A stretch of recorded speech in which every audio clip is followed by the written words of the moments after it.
Hi, everybody. Welcome to today's conversation on intersectionalities and racism. I have some experience in anti racism work, and I'm so excited to have this conversation with you. Really erudite, wise people on this topic. So I'm really looking forward to this conversation. So let me go ahead and first give you a small introduction about myself, and then I will ask you the same. So you can give a brief introduction of all your amazing, notable accomplishments in this field. So my name is Mary Thomas, and I'm a journalist. I have been with Ladies Corner Canada since the time it started, and I've done lots of interviews online. And this is another of the beautiful and very interesting conversations that many people from different multicultural communities need to hear. So I'm so excited that this is going to give them a lot of wisdom that they don't have at this point. So, welcome to the session, Professor Jennifer and Dr. Miriam. Thank you so much for coming in and offering to volunteer your learned wisdom from so many years of work. Can I start with Jennifer to kind of do a quick introduction? Okay. Hello, everybody. My name is Predise Jennifer Esenwa. I like using my given name. It's on the screen. It's Predise Jennifer Esenwa. Okay. I am an internationally trained lawyer, and I practiced in Nigeria for several years and then moved to Canada with my family. I am a mother of 3 teenagers. And on arrival to Canada, I had some time to adjust myself, coming with 3 young children. And eventually, I became certified to practice here in Canada as well. So right now, I'm a practicing lawyer in Canada. I practice in areas of criminal. 50% of my practice is in criminal law. I practice immigration and real estate. I believe that's a short introduction for that to any other questions that may come up. Thank you. Thank you so much, Predise, right? Predise. Thank you so much for correcting me there. I will use this name going forward. It's a new name for me, so I was a little worried how to pronounce it. So thank you so much for giving me that word. I Thank understand. you. And I'll move on to Dr. Miriam. Welcome to our talk this evening, Dr. Miriam. Would Thank you you. like to give us a quick introduction about your work? Huh. My name's Miriam Sekandi. I was born and raised in Uganda, and I moved here in 2004 to pursue my grad studies. So I was trained as a teacher in Uganda. And then when I came here to pursue my master's and later on my doctorate here in secondary education. And one of the hard things for me that I found was as a teacher, as a foreign trained teacher, I could not just walk into the classroom here. I did try to get in, but there were a ton of roadblocks, and I was like, I have very many other ways that I can make impact into the community without necessarily being in the classroom. I will try and do what I can everywhere I'm planted. So I am like, if you know dandelion in the summer, I'm like the dandelion. I will you will find me supporting various nonprofits, providing consultation to some post-secondary institutions, as well as, of course, the nonprofits. And most of my interests are around diversity, equity, and inclusion, family and racial trauma, that intergenerational trauma, as well as intercultural parenting. Those are the areas that pulled me. I am a grandma of 1. Wow. One beautiful, lovely 16-month-old. I'm a mom of 4, 3 adult children and 1 teenager. Yeah, so that's me for now. You'll get to know me as we continue with this conversation. Thank you so much for that introduction. It was so beautiful, nobody's going to forget that dandelion, allegory to whatever you created. That was so beautiful. So thank you so much for that. And let's dive straight into the topic. Every one of us who's an immigrant and has come from some other country has experienced some kind of barrier towards growing and thriving as a citizen in Canada. And Mhm. we are all totally aware of that, and we have found ways how to jump those loops and then move on with our lives. And we, as most of us, are pretty successful in having cleared those barriers from our path and moving on, and also teaching our children how to move. So I can just share some of my experiences when I moved to Edmonton. I was very successful when I was in Fort McMurray, and so I expected the same kind of success when I came here to Edmonton 6 years ago. But I did not face that. I mean, that was not what I got.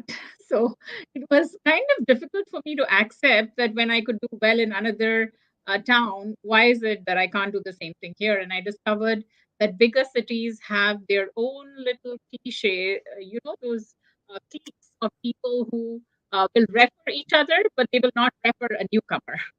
So, Mhm. so it was very hard for me to get references because I didn't know anybody. I didn't have any relatives, no friends. No. So, for such people, what are the kind of things that you would say, might be useful? I'm going to put this first to our lawyer friend, Predise, and then I'm going to move on to you with the same question, Dr. Miriam. So, first, let's hear from Predise. All right. Thank you so much. You know, every one of us, and I believe this is not just restricted to internationally trained people, I believe everyone that comes into a new environment has that challenge of barriers. It's a new space. I can say this I missed out when I introduced myself. For 6 years, I worked with the Hope Mission. And during that time, I worked initially as an intake worker. I, I paid my dues. Eventually, I rose up to the rank of a team lead, then a supervisor. I finally left the Hope Mission in 2021 as the shelter manager. The reason why I brought that example up is that, yes, there are barriers, but just like she said that she's a dandelion, you come into an environment, who you are shines. People cannot take who you are from you. And that is what you come to the table with. So the first thing I would encourage here is come with who you are, because that's all you have. No one can take that from you. You can't take my name from me. My name is my name. Someone else may have it, but it's an identifier with me that is peculiar. And so people come into a space, and because of the barriers that they meet, they forget who they are. You encounter barriers that make you all of a sudden, you just shrink or just go back into this closet. And those barriers have succeeded.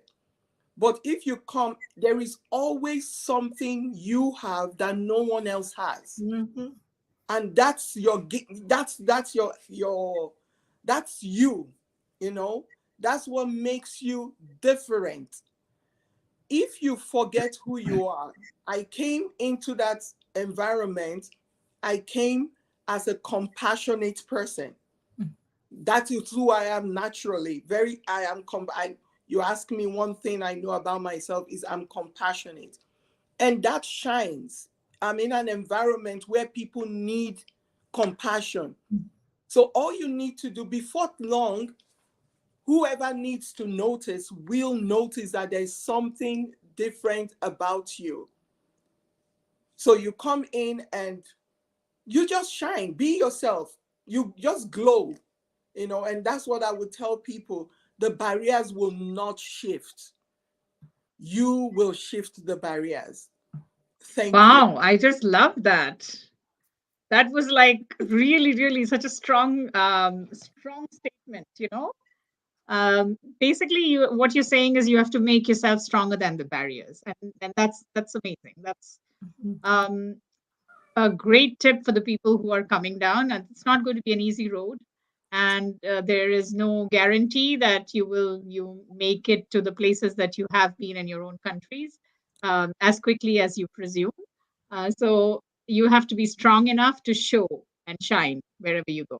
I like Yes, that. yes. Thank you. And if I should say, you don't expect that there would not be barriers, Mhm. because if you do that, then you failed from the onset. You have to recognize those barriers, and then you deal with them by shining. That's all. Thank you. Thank you so much, Predise. Can I move on with the same question to Dr. Miriam? Oh, I love what my sister just shared there. The presence of barriers and not allowing the barriers to stop you. The presence of barriers doesn't mean that you are not meant to go through. Just because barriers exist doesn't mean you don't move. I love what Muhammad Ali said. He said, be water. You know, water, whatever shape thing you put water in, it takes the shape. So if you allow yourself to be stopped by a barrier, you are kidding yourself, actually. But at the same time, we have to acknowledge that for many people, where they come from, and I'm not gonna disagree with you. I am with you on that side, but I'm just going to the side where people, are raised to see barriers, right? A lot of times people come with those preconceived notions from home, the social culture conditioning from home, and they bring that with them. And so they are timid, they are not straightforward. For example, uh, at home, you're taught, don't stand out, don't like try to stay humble and all that stuff. Whereas here, you go for an interview, you have to talk about yourself, you have to blow your trumpet, you are expected to. Back home, you blow your trumpet, you don't get no job. So the thing is, finding here is the other. I always use imagery, so you'll excuse me. I already used the dandelion, I've used water, I'm going to use a garden. And I love plants for that reason. There's so many lessons from plants. When you put a plant in a small pot, got a little pot here, you put a plant in a small pot, it will grow in here. If you don't remove it, it will stay here. But when you transplant it and put it in a larger garden, it will grow bigger. And I believe when we move here, we have been placed in a larger garden, because now we know more than just where we were. It doesn't mean that where we were was bad, but our world just blew open a little bit more. And so It it's just shows that you're such a teacher. I mean, it's so easy to understand what you say. it's finding those opportunities for growth. What is going to help me thrive here? If you're going to buy into the stories of people telling you it can't happen, it won't happen for you. You have to find people where it's for whom it's happened, and you ask, how did it happen for you, my sister? If you start talking to people who've never made it, they're going to tell you you'll never make it.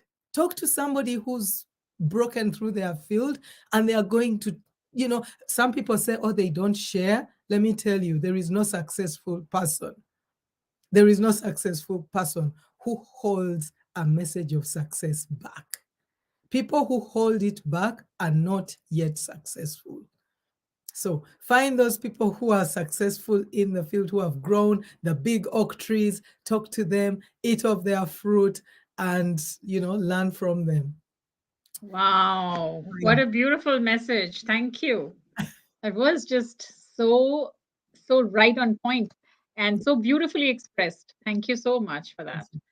I want to also talk about, the intersectionalities of racism. Of course, as multicultural people, we do face racism directly, but then there are so many other elements that come between us and the stuff that we really want to do. One of them would be age. One of them would be education. The other would be just your gender. Maybe somebody doesn't see that, a female person can be a truck driver, for example, or somebody who's, a janitor for a big company or something like that. So there are so many barriers, but we can't really pinpoint where exactly these are coming from. So what are the different intersectionalities that you have seen why in your work, as barriers towards reaching the goals that you've set for yourself? All right. I'm believing that question is directed at me again. Okay. Sure, we'll just follow that format. All right. Thank you. Yes. So, as we know, racism and barriers and sectionalism and all of the sort, they are in varying levels. You see them in different places. You see them for different reasons. A person could be discriminatory towards you just because of your gender. Nothing more. They don't see your color, they don't see anything else. You are a threat to them because of your gender. In other cases, a person could just be discriminatory because of your color. So they are not threatened by your gender, they are not threatened by what you stand for, they just threatened by your color. And we need to understand that each of this demography, whether it's a woman, whether it's your color, it comes with power. Every aspect of humanity comes with power. Sometimes people would say, oh, a woman is a weaker sex. For that thing doesn't catch any fire anymore. It used to, there was a time it did, not anymore. The point here is, why are people threatened in the first place? What about you threatens the persons? Is it your belief system? Is it the way you carry yourself? Is it just because of who you are? I was in a conversation with a young lady, a very intelligent lady. She right now is battling cancer, and I have seen her go through different stages of life. But a story came up this past weekend, and we were just in a conversation, and she told us the story of how she had just been, not an award, but she was distinguished by a manager based on, uh, she has been away from work, I can say, for the past few months. But in the past 1 month, she returned back to work. She deals with processes and procedures. And so in that 1 month coming back, she had made such impact that in that 1 month, she made such impact that it became commendable. In fact, I told her to send me a manager's citation of her. But what am I saying? The flip side to this was she has gathered enemies in the process. So point is, the enemies she has they are not threatened by her color. They are not threatened by her gender. They are threatened by our intelligence and our ability to outperform them. So you are able to deal with a person's discrimination if you know why they are discriminating against you. Because once that discrimination is misplaced, then you will not know how to, respond to it. I will give this example, and I know, I like going to court. That's for me, that is the best. I like representing. I like the advocacy part of my work. But every time I stand to speak, I notice reactions. Because you can see that once you come into that space, there is already a preconceived notion. You just see it. You see racism on people's faces, whether we like it or not. We are in a point where it's obvious. We don't want to speak about it so much, but you see the reaction, And then when I start speaking, the question I ask myself is, did they think I can't speak English? Like, we are in the same place, in the same position. I write the same exams. The same opportunities brought me to where you are. And you will think I can't speak English, because the reaction is like, oh, you understand what I'm saying? So it's for us to be able to distinguish and identify the basis of the discrimination, of the racism, whatever we choose to call it. Once you identify it, then you will know how to respond to it and to deal with it. And I'm not saying to become overbearing, because whether we like it or not, you become conscious of the racism around you. You become conscious of it, whether you like it or not. And that is the intended impact of racism, that you be conscious, that you know. So now you know. How do you deal with it? Mm-hmm. I will just leave it there and allow my sister to take it up from there. Now you know, how do you deal with it? Yeah, no, that's a kind of uh, like, it's like you came to the end of the story but didn't close it. She just I'm, asked I think about you muted yourself. Did you? me. No, Predise. Yes. So would you like to just give one line about how did you deal with it? Okay, so this is what I have started doing. And believe me or not, I've carried myself even better.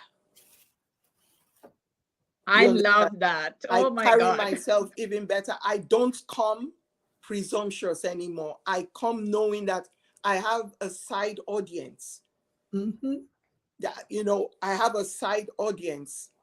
I would share this. And the other day I was in a courtroom, and as I left, any lawyer would tell you, one of the best things that can happen to you is to have a judge commend you. And once I was done with my submission, this judge took time to commend my advocacy skill. Believe me, whether you were racist or non-racist or whatever you are, at that time, it disappears.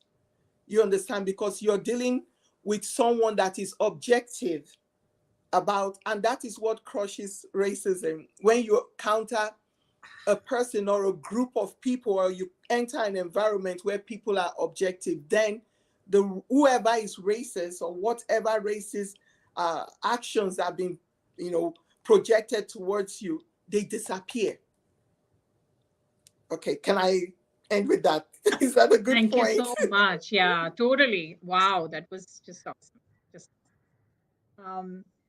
Dr. Miriam, how would Yes. you, deal with situations where you see the intersectionality of different types of racism? There will be probably some really conceited men in the audience, or there will be some people who think a woman can't do this. Have you faced a situation like that? And plus, oh, she's black, so maybe she doesn't even have a clue what she's supposed to do. So, one of the things I really love is self-empowerment and self-development. And I've come to realize that we are handed everything. Like, who we are is like a bowl of fruit, right? We are handed color, we are handed accents, we are handed height, we are handed size, we are handed all these things, and we are meant to use them, not against ourselves, but for ourselves. So when people come, there is a word that kind of has faded, but I loved when it was a buzzword, and it's xenophobia, the fear of the unknown. One thing I've realized is all these, like racism and all the intersectionalities, are occurring because someone out there is afraid of what they don't know about you. And it's kind of like their ignorance against you. So they come at you with ignorance. And like my sister just said, one of my best armors is to stand up, to dispel whatever beliefs you may have about me. And I bring with me my tool, my basket of fruit, assorted fruit of who I am. I am a Black woman. I am a grandma. I am a mom. If you have issues about moms, here I come. If you have issues, I've had issues, people with issues about my education. You know, when I took my education here, it was for very, very different reasons. And at some point, I almost walked out of my doctorate because, don't ask me more about that. Because my original reason for taking it was no longer there. But I'm thankful now that I completed it. But then I've met individuals who struggle with it. And I have had to confront their ignorance because it's not so much about, and I don't think it's so much about why is this Black woman having this education and I am not. It's more like, what is it that she has that's better than me that made her get it? So when I Wow. come at these people, I come at it with a point of education. And I don't stand and lecture at you. But by the time I'm done with whatever I'm doing, whether it's a submission like Predise is saying, or it is a speech that I'm giving, or it's a training, or a simple conversation on the phone with the person, I can have that conversation in such a way that we're just having a conversation, but I use it as an opportunity to teach. And by the time we walk away, that education happened.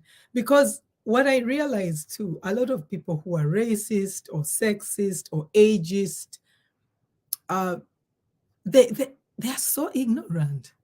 They don't even know what they don't know. So instead of me being mad at them for doing whatever they are doing, I know they are doing it because they're ignorant. How about we educate them, Oh my right? gosh, you both are so amazing. I'm just loving this conversation. Thank you, Dr. Miriam, for that.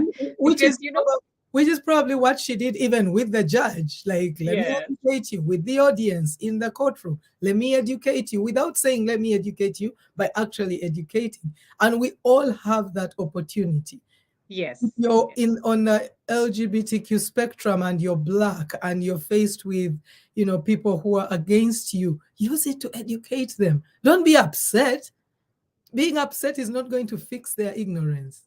Yeah, but Education. that's a human response to a situation, Yeah, right? It's just a human response, and we have to move beyond that. exactly. So, in my case, I am originally from India, and so when I came here, I have a master's degree. So everybody looks at my resume as if this is impossible. How the heck does she have a master's degree? And the way I spoke English was very different from how they did, um, because it was like very grammatically correct most of the time, right? Like how we speak.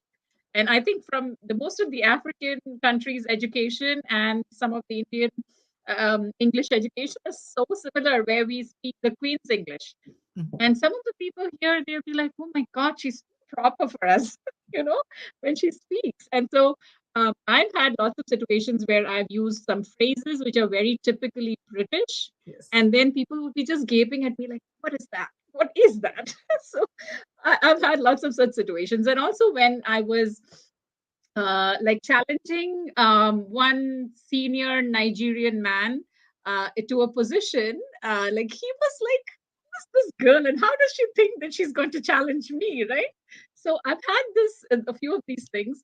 And also ignorance, ignorance truly is what it is. You know, they don't know what they're capable of. And so that's truly a learning, a teaching opportunity. And I love that what you said, because I do that too.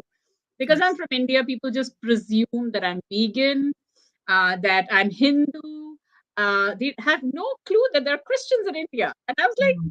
no, I'm Christian, okay? And this is all the different denominations of Christianity that we have in India. And so they always like, wow, I didn't even know. I said, yeah, you don't know that in India we have all the religions of the whole world. So it surprises most people. You know, they always think India is full of Hindus. But truly, like it's such a diverse country. And similarly, in Kenya, Uganda, all these places, many places where Indians have gone and, you know, like made their home. So there are so many people of Indian descent in some of these countries. So, like, sometimes you meet people and say, hey, are you from India? And they ask me, are you from Ethiopia? I'm like, no, I'm not from Ethiopia. So it's really really nice, and I enjoy that multicultural education that not only they but I also get from all these conversations. And I think it's the best way to learn, is like meeting different people and learning what we can get from each other. It's just so beautiful. Actually, the most beautiful thing about Canada. But sometimes, in a lineup, somebody just looks at your clothes and makes faces, and they will just make a smirk and make a joke with your friends. That is not very palatable, right? I mean, you don't know what to do, because if you're alone, how do you deal with those kind of situations? Again, the question is to first Predise and to Dr. Miriam. Thank you so much. This recently, I noticed my law office is in the Bell Tower and downtown Edmonton, and it's a corporate setting that it was intentional on my part. I wanted it to be in that environment because definitely we'll be mingling with the downtown people. I should use that word lightly, but I noticed recently, also the look, the shock in people's faces. We all have an access card into the space. You're either working there or you own a business there. I happen to own a business, and so I have access. I have a business that gives me the opportunity to park in the parkade downstairs with everyone else. And it's funny when you get into the elevator, and sometimes when we say these things, it sounds as though you're being petty. Being discriminated against is not a petty thing. It's not a joke. It's not something that we can just blow off and it's okay. It actually impacts. If it doesn't impact me, there are people that it impacts to a very large extent. And maybe it's because of those people that we need to speak about this even more, right? So it may not affect me that much because I have learned to absorb it. But what about the people that have not learned to absorb it? What about the people that are just shocked that another human being would look at them funny or act funny? Body language is something that we all understand. They say read the room, because as a human being, you have the natural intelligence to be able to read the room. You come into the room and people, it's a funeral parlor. People are grieving. You're not going to come there and start laughing, and you read the room and you respond to the emotions in the room. So I think that has enabled us to be able to read the room when we are in those kind of situations. They don't say it. People these days don't say to you, oh, if I wash your skin, will it turn white? No, people, those things, it's no. It is more systematic. It is more intellectual, more intelligent in its presentation and in its action. So I get into the elevator and you see everybody go to one corner. Mm. It's not funny, but like I said before, I have carried myself in such a way that it doesn't bother me. And I understand that it could be a group of people that came in together, but for heaven's sake, when all of them go to one side of the elevator that has the capacity to carry 12 people, what do you think? And then you see the body language, the discomfort, I don't know how I got here. I used to be a very, very quiet, introverted person. But for some reason, I don't know when to stop talking anymore. I think some people attribute it to having children, grandma, yes. But I have the tendency to speak. I know that there is a cloud of discomfort that needs to, if it's going to rain, let it rain. If it's not going to rain, then let the thunder keep on rumbling. But we need to, in situations like that, deal with it right away. I have the tendency of saying, hello, how are you today? Or hold on to the elevator door if I see that they are, for no reason, just waiting for the next flight. I'll hold on to the door and say, oh, you can come in. And once you are forward like that, you see, you break the ice. The thing is that we need to break the ice. We need to. And I don't want to deviate from the question, but that is the thing, that we need to break the ice. We need to take the lead on some conversations. Thank you, Predise. Yes, I mean, that was just so perfectly put. That anecdote was so perfect. Mhm. I have experienced similar situations too, and I generally am I smile at every person I meet. So, the smile generally, disarms people, so they don't generally, treat me just off the cuff without any reason differently. But I have noticed that in some line in Costco, I was wearing a very Indian outfit because after my Costco trip, I was planning to go to a party. So I was wearing a very nice Indian dress with lots of jewelry and everything. So probably this guy was um, not a very well-to-do white man, older gentleman who was like, "How is she so much more, wealthier than me? Why does she look like she has so much more than I do? How come I don't have what she has?" And that probably was his pain that he was responding to.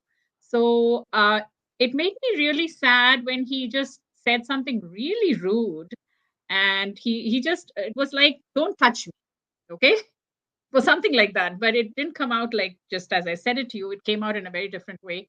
And I was quite upset because that really took away my mood for the party. And I didn't want to go to the party after that. I just wanted to go home and just relax so that that goes out of my brain. In a similar situation, if there is a child, your child or my child, how should they react in those situations? That is my question, because we really need to empower them to deal with those situations. I'm going to pass this question to Dr. Miriam. Oh my goodness, you gave me that tough one, right? Children and racism. I have tons of thoughts on that. And I have had situations so my older daughter, the oldest, didn't study here and she lives in the United States. Whole other story of racism. But my other three have all studied here. And I normally deal with it as it comes, the education, because with young people, if you try to sit them down to try and talk to them when something isn't happening, it doesn't sink, right? So what I normally do is I address things as they come. And I've had situations where I think this one was really ridiculous. My son another kid actually called him, he was sharing a locker in junior high with a Chinese boy. They had shared lockers, so he was sharing. But this Chinese boy had his Chinese friend who they would meet at lunchtime and overcrowd the locker, so my son wouldn't have access. And then when he mentioned it to the other kid told him, "You're black, black, black, black." And my son came and told me, and I went to the school. I always march to the school, next day, first thing in the morning. Principal, I'm the first person he sees. Always, I'm there. March to the school, told the principal the story, and I said I need to meet the kid and the parents. I normally want the kid and the parents. I demand, but of course the school will always protect and say, we'll deal with it. And then I just tell them I will be back by end of day, and I hope it will be dealt with by then. And I was there before the classes closed, the same day. What happened? And he said, "Oh, the kid who called him that actually doesn't even speak good English." And I'm like, he doesn't speak good English. He's new to Canada, doesn't speak good English, but knows to call my son black. That's nonsense, right? So I kind of sometimes hold the schools to with their feet to the fire to do that, teach that parent education, and I demand a response. I always demand a response. I will be back. I tell them, I'm giving these 2 days, I will be back. I need to know what the parents are doing to educate their child. So the school is forced to act. But you know, a lot of parents, once their kids come and tell them, they say, oh, keep your head down, don't say anything. We have to advocate for our children. Our children need to know that we are their protectors. My children know, I have like all three of them. I've had situations with teachers, even during COVID. I was at the school and they said, we don't want visitors. I said, I don't care. I'm not a visitor, I'm a parent. And I'm here because of an incident with a teacher. And I require a response right now. I don't even say later. I want the response now, and then we can plan the later. So as parents, we have to step in. Our children need to see how we are responding.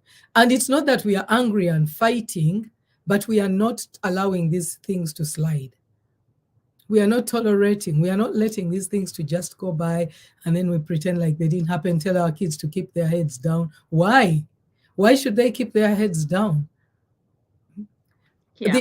The other thing I was going to say in response to my sister's talk earlier is the reality is even back home, we do have discrimination. We do have it. So sometimes we may act here like that doesn't exist, like we first met discrimination here. Back home, the rich discriminate against the poor. Then you have the poor tribe versus the rich tribe. And then you have the Muslims against we do have this stuff. How do we deal with it? We can't, you know, we do address these things sometimes through education again, right? But for our children, they need to see us role modeling. But if we ourselves are afraid of confronting the people who are racist towards us, how are we going to support our children? Thank you so much, Dr. Miriam. You hit the nail on its head. I just love that because, what is more important for the future generation is to see that we are not taking it lying down than anything else. If we don't model that behavior, they are never going to be able to stand up for themselves, and which is the saddest thing that we can do to them, So my first year in Canada, I remember my daughter was in grade 3, and she was like, her English was obviously not what every other child in that class spoke, and so they did not want to play with her. She just was so sick. She didn't want to go to school. It was the hardest year for me, the first year. This poor child who was actually such a jovial, happy. She became such a pensive child that year because she couldn't understand what was wrong with her, why nobody wanted to play with her. And so I truly believe that little girls can be really rude and mean when they want to. And so the teacher has to step up and, tell them that this is not okay. And they have to play with every child who's in the class. So I got the teacher to do that, which did not help the situation that much because they very grudgingly did that. That was a very grudging behavior. They didn't want to, but they had to, kind of thing. So sometimes, it doesn't work. I don't know what else could have been done. Maybe Dr. Miriam has. Can I say something? So back home, again, I'm going to reference back home because for many of us, school is the place where the kids interact and play and make lifelong friends. A lot of our lifelong friends are through school. What I've noticed in Canada is school. They have the little communities. And if your child is in, say, like my girls figure skate, or if they play soccer or whatever, that's where that's what I find. They may have lifelong friends, but those places, they make some lifelong friends too. So sometimes we have to introduce our children to other communities, because they're going to actually find other people because they are all interested in the same sport. Other kids, they'll all gravitate towards each other because of that connection. Whereas school, they're there, but the connection is very superficial in school, but I find with games and stuff, there is a connection so that children can actually, and Mother Fox said, yes, there is always divisions in society. Absolutely. Yeah, so supporting them that way and introducing them to different activities, even church, if you go to church or a mosque or wherever, they will find those. So if anyone has children that are struggling with school, I would strongly encourage putting children in co-curricular or extracurricular activities. They will find family there and they'll be so happy. School will be there. They can work hard in school. They don't have to make friends in school. They have friends that they can meet in co-curricular. Thank you. That's so true. And I think most of our multicultural kids are in different co-curricular activities. Yes, Predise, did you have a point to make? Yes, I was just going to agree with her completely. The word that came to my mind was integration. Yes. Yes. And so the reason why that word came to my mind, when I first came to Canada, and we've been in Canada for 12 years now, my family, I remember I was dealing with myself. I am one of those people that did not want to leave my country, but I had to come because my family was coming. So I was so closed up. I did not realize that my children were going through the same thing. And the reason why I said speaking was because you gave an example about your daughter. You know, I did not realize that my kids were struggling. It's a new environment for them too. So when we're talking about this, it's not just what is happening to a woman or what is happening to a professional. It's what is happening to the whole family that is coming into this new space. So as we are going to a job, we must also consider our children, how they are being integrated into this new society. Our kids go through a lot.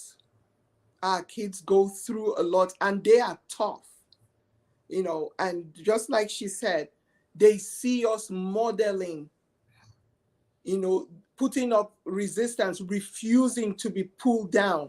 They see all of that. We speak that boldness into them. I want my children to talk. I want my children to be able to say something.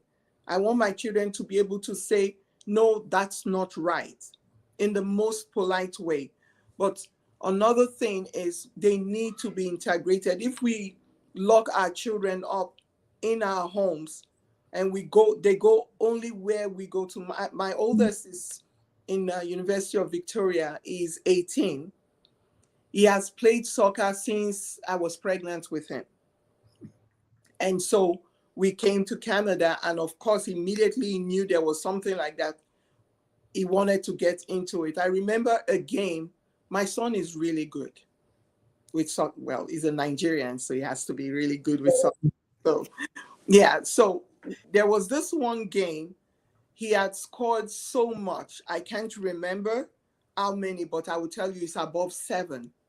And this one father looked around, realized I was the only Black mother there. So definitely that would be a child. And he comes behind me.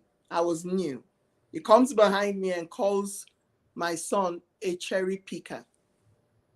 Wow. I didn't understand what it was. It's not a term that I was used to, but a family that sat beside me, another a white family, she got up like she was so feisty about it, and she just went over, on him. They removed him from that game. They removed that parent. You can imagine if my son was in a space with this particular parent. You can imagine what he would say to him. So we must understand that our children need to be exposed. They need to be integrated. They need to play the instruments. If there is a concert band in school, they need to be on that band. We're not forcing them. We want them to. This is where they are going to be for the longest while to come. So we need for them to begin to get used to the things that happen here. They need to socialize. Okay. Yeah, Absolutely. thank you, Predise. And that was actually my next question about the arts, because I believe that there is so much potential in the arts for our multicultural communities, not just because we have the skill that some of our mainstream community does not have. It's also because we come from cultures that are so different. So we bring a lot of cultural elements into our, performances that are not, just not the regular stuff. They are so different and so beautiful, and they add so much to the arts and performing scene. So I truly believe, like, when I go to, see a play, maybe, I would like to see some mix of cultures where I see mostly white. And it's not like our whole community is just white. It's going more and more multicultural. We have so many beautiful Nigerian girls and boys who can actually sing so beautifully. They're the depth of their voices are so much more than any other race I've seen. It's just amazing to listen to them. They just it's just beautiful, because I'm a singer too. I just enjoy listening to the depth of some of those voices from countries in Africa. And I'm shocked to see that they're not there. They're not there on those theatrical performances. They're not in the musicals where I want to see them. So my daughter is into theater, and she acted Seaweed. Seaweed. That what was that play? I forgot the name of the play, but it was a black boy that she acted, and she did such a good acting. And you know why she was selected? Because she's brown. She's the closest that they could get to a black person, and that made me so sad. I've been advocating for multicultural people in arts for as long as I've been in Edmonton, and it makes me really sad to see that most of these stages are not occupied by the people who need to be there. So how can we make this better for those children who are so good at these things, but they never get the chance, or they're never allowed to be there? How can we do this? How can we, as a community, make this happen? I don't know what to say. Um, my son played soccer, and I kind of pushed him into swimming. He's now a lifeguard. He's turning 26. But one of the reasons I kind of pushed him into the lifeguard piece, so that swimming and lifeguard thing, was I need you to be able to have some pocket money when you're in university. So go do something so you can pay, you can have money in your pocket. I can't feed you till you get a job after university. Then my girls, the last two are figure skaters, competitive figure skaters. And this is a field where I've been going to, because my oldest is 20, she's been figure skating since she was 3. That commitment that it takes to ferry these kids everywhere, the cost is mind-boggling. I don't even know how we do it. We just do it one skate at a time. The driving around that has required us to restructure how our family works. Who goes out during the day? Who goes out at night? Who's present with us? There's always one parent at home at all times. Now, many of the immigrant families, I'm not saying they are not ready, but the amount of work it takes to sit down and make that decision to, number one, drive those kids around. And I have, my little one is into theater. She loves acting, so you'll have a little black girl there. But it takes so much work to ferry these kids around. It takes so much money to maintain them in these sports. And I've encouraged a lot of Black parents to figure skate. And now my oldest is a figure skating coach, which is great, because then the little Black kids can see her and hopefully stay. But the parents tell me, oh my God, I can't do this every day. How have you done this every day? You have to do it every day. It's realizing, one thing my dad told me when I had my first child, I was a teen mom. Another story for another day. He told me, the minute you have a child, your life ceases to be about you. The minute you have a child, your life ceases to be about you. So when we make decisions only about ourselves, we sacrifice our children. I have to go to work, I have bills to pay, I have this to do, I have this to do. The child sits at home, does nothing. And, there is that.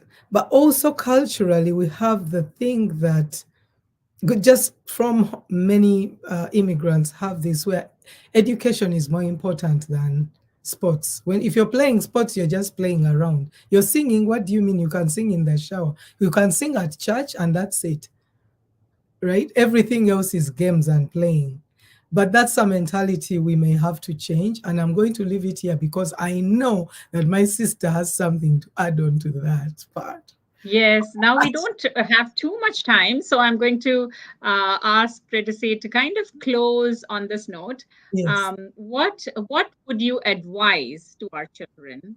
When we leave this mantle to them, that you are going to take this forward. How would you like to be the best kind of person, reaching your full potential? So, what would you like to advise them? And this is what I say to myself, and it's exactly what I'll pass on. I need to be better. The level playing field is not leveled at all. So, if you see the podium where you have the first runner up, the second runner up, it's not equal. Number one is higher. Number two, just a little bit, and number three. So I am a very competitive person when it comes to book work and all of that. But there are different aspects that you can shine. So what I would like our kids to know, and whether we like it or not, parents from other demography, from other communities are telling their children the same thing. Be better. So our children cannot be the ones that are lagging behind. They have to be the trailblazers. I don't know how many of you had a record or noticed last year, the graduating class in a master's program in University of Calgary, I believe it was, were all Nigerian children. Oh, I think Wow. that's yeah. What does that say to you? You can't mess around with children from this community. And that's what I'm saying. If we can begin to instill this into our children.